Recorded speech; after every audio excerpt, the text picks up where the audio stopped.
एक चोर था गोवर्धन डाकू, बहुत नामी डाकू था। बिल्कुल सरल उदाहरण में तुम्हें बता है।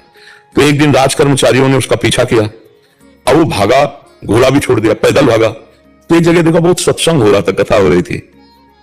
पंडित परशुराम जी महाराज कथा कर रहे थे, करमेती बाई के पिता। ये प्रमाणित कथा हम आपको बता रहे। तो उस सभा में घुस गया। तो राज कर्मचारी आए, सोचा सभा में चोर कैसे हो सकता है, यहां तो चोर घुसने का समय। अब उसको पाया ही नहीं।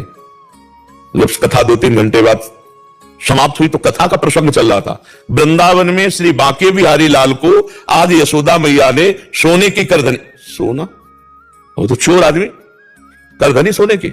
भगवान श्री कृष्ण चंद्र जी को बांके बिहारी को कह के पुकार, 8 वर्ष की अवस्था है, मैया ने सोने की लकुट दी, सोने का। अरे इतना माल, इतना साधारण, और गाय चराने अपने सखाओं के साथ जा रहे हैं।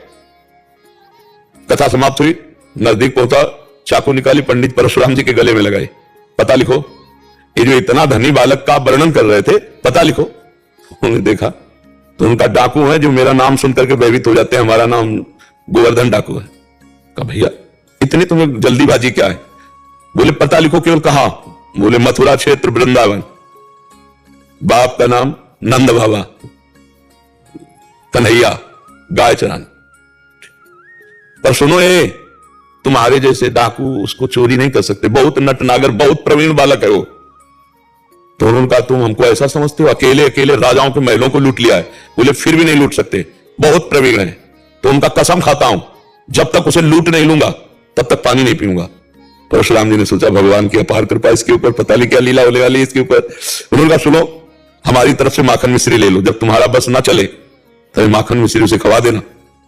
हाँ ये बात भी ठीक है, बच्चा फुसला के काम चल जाए तो मारना काय को पड़ेगा। माखन मिश्री पेट में बांधी और कहा कसम खाता हूं जब तक उसे लूट नहीं लूंगा तब तक मैं पानी नहीं पीऊंगा। पर नाम क्या बताया तुमने? इतना बड़ा नाम तो। बोले श्याम सुंदर। श्याम सुंदर, श्याम सुंदर, वृंदावन, गाय चराना, श्याम सुंदर। अब भगवान का चिंतन बनने लगा।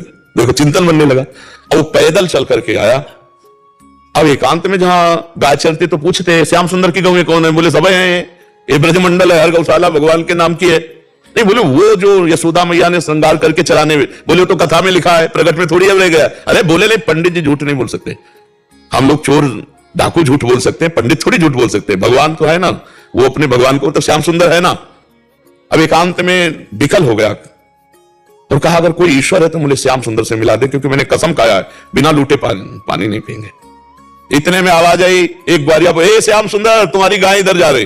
अरे दौड़ा उधर, देखा कमर में हाथ रखे, न जाने कौन से गुण पर दयाली दिली जाते हैं, पीतांबर की फेट हो वैसे ही श्रृंगार जैसा पंडित जी ने वर्णन किया था। श्याम सुंदर, कमल नयन, मोर मुकुट, करधनी और लकुट।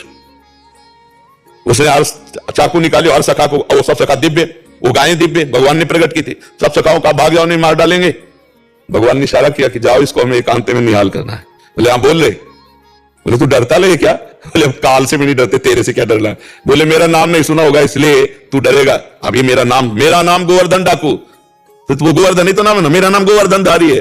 भगवान उससे जब वार्ता कर रहे हैं तो उसका जीवत तो नष्ट हो रहा है, अज्ञान नष्ट हो रहा है।